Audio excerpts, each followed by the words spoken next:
We saw Ethan Nwaneri score for the England under-21s last night and look very, very good indeed. He's had a brilliant season so far for Arsenal. Lewis Skelly sort of fought back against the weird abuse he was getting in the lead up to his game for England, and he had a brilliant debut, performed well last night. More youngsters coming through at Arsenal, those two. Obviously, Saka's development as an example. They're looking brilliant, and that's a real success story for Arsenal. I wanted to ask you this question about Arsenal in general and Mikel Arteta as the coach. How successful do you think he's been? And what's your view on the Arsenal fans that consistently want him sacked and consistently want him out?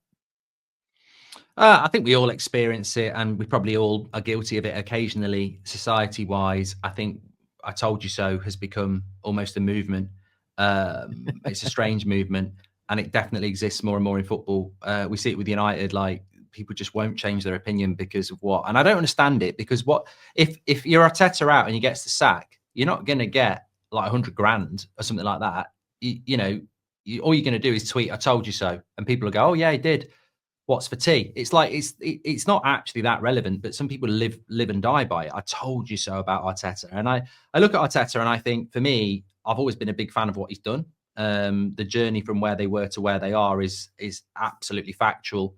It's the most consistent they've been since the glory days of Wenger, but obviously they haven't won a trophy. And I think next season I'm predicting they'll win the league. And if they don't, he's probably going to get to a point where questions will be asked. But I look at it. I look at Raya. Yeah, I look at Raya. I think that one for me was the one where he doesn't get enough credit. I heard a lot of people get really angry with him when he got rid of Ramsdale. Ramsdale's a better goalkeeper, this, that, and the other. And it was just the normal British bias. Like, how dare he get rid of England's goalkeeper, the heir to Pickford's throne? He's playing in goal for Arsenal. They've been in a title race, and he goes and gets Brentford goalkeeper. And I think for me, he's never really had the reward for that, because he's right.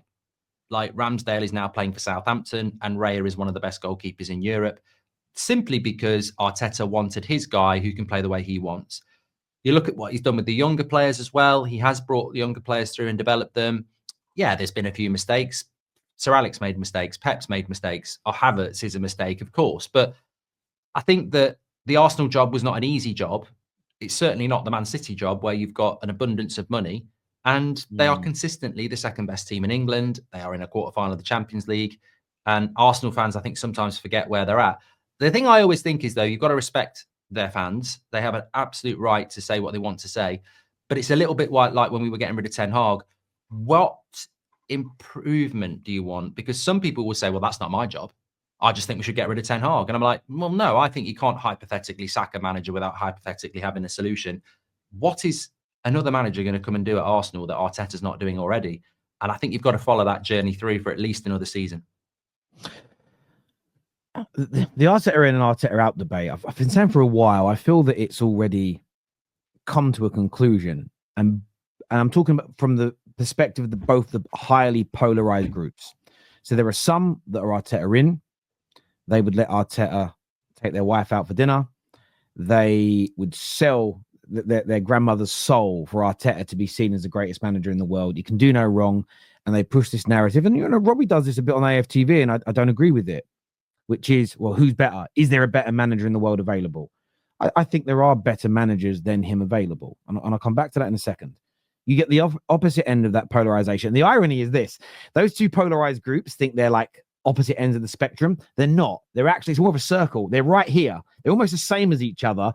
They just view, their approach is identical. They just have a different opinion, but they don't realize how similar they often are to each other. You've got the ones that want him out, who from day one have said, he'll never win us a trophy. They were wrong. He'll never get us into the top four. They were wrong. He'll never get us into a title race. They were wrong. Won't repeat the title race. They were wrong.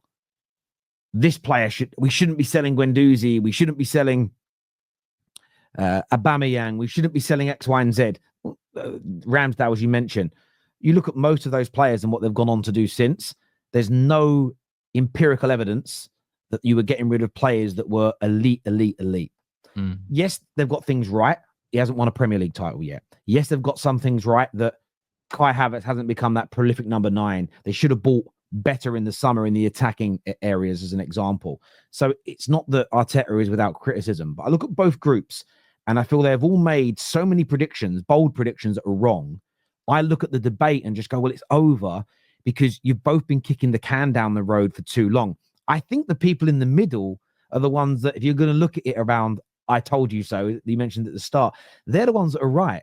He's done a very good job building them into a title contending team. I think now is the time to criticize him over the last 2 seasons regarding the trophies that he does or doesn't win. And I think that most Gooners, most of the media have criticized Arsenal for not winning the Prem, not winning the domestic trophies in that time. And where it comes to sacking him, I've been asked this question so many times, and I give the same answer every time.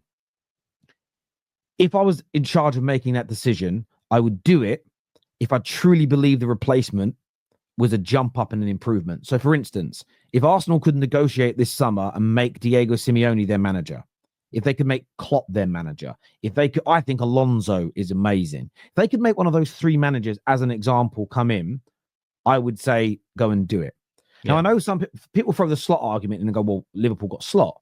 Well, again, I wouldn't have picked Slot to replace Klopp last year, but I'm a football fan. I'm not the sporting director of Liverpool that's doing the research into it. So I can only answer a question based on my own knowledge. And I would get rid of Arteta at Arsenal if a manager that I believe is better than him was attainable. The problem is with the list of managers that I think is better than Arteta, I don't know how attainable they are for Arsenal. So it becomes a conversation that I think just lacks so much honesty from supporters. And we've only ever had one guy, his name's Connor, makes some of our thumbnails actually, who comes on our shows, who just said, as an Arsenal fan, he went, I'm willing to take the risk of going backwards by hiring a new manager. I know it could go wrong. And I just thought, I love that opinion because you're aware that what you want may not be the correct solution, but you're willing to take that risk.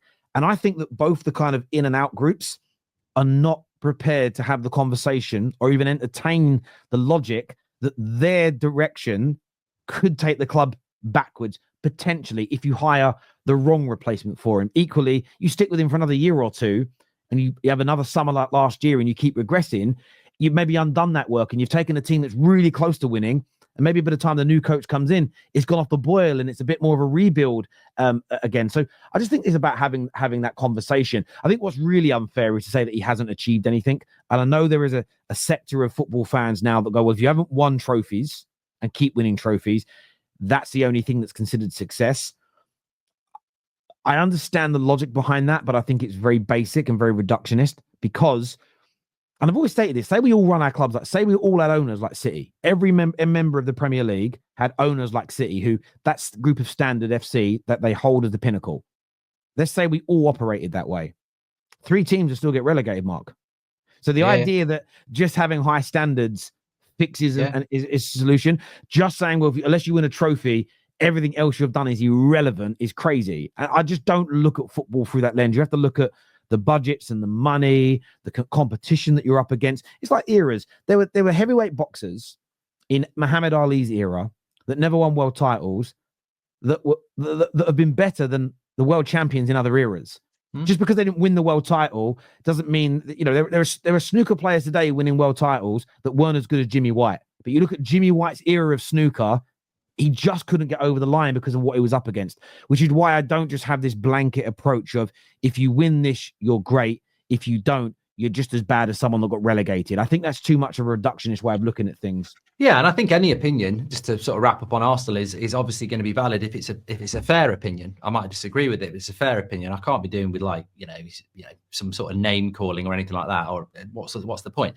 But what I find preposterous with the Arsenal argument is that next season has to be given, and he has to be given a striker. And then if they don't win the league, I think I'd have more context to go, maybe we need a change. Because, and I say we, the collective we that we're talking this conversation, because I find it preposterous that a team that when he took over has had 3 title races. Yeah, 3 title races.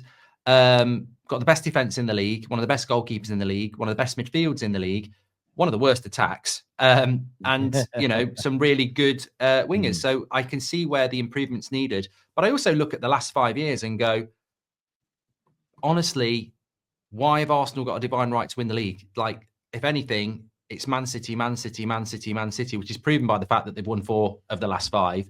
because they are a juggernaut. So, as you said, like you could be a worthy title winner in 10 years ago, but over the last 5 years, I think fair play to Liverpool winning the title this year and the one that they won before, because Man City are the dominant force, and I think Arsenal are exceeding expectation at the moment. And I think when that changes, that is when the conversation needs to have. I'd say at the moment, this is probably the first year where you'd go, why didn't they win the league?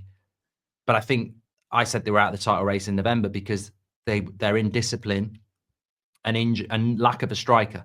The red cards they picked up early in the season cost them points, and the lack of the striker has cost them points. If they can change that, which is really, if I'm a chairman, I can go, look, that's really, I'm not going to sack him on that. There's your striker. Don't do that again next season. And in a year's time, I'll know more. Way out where you are. Viewers, give us your opinions on that.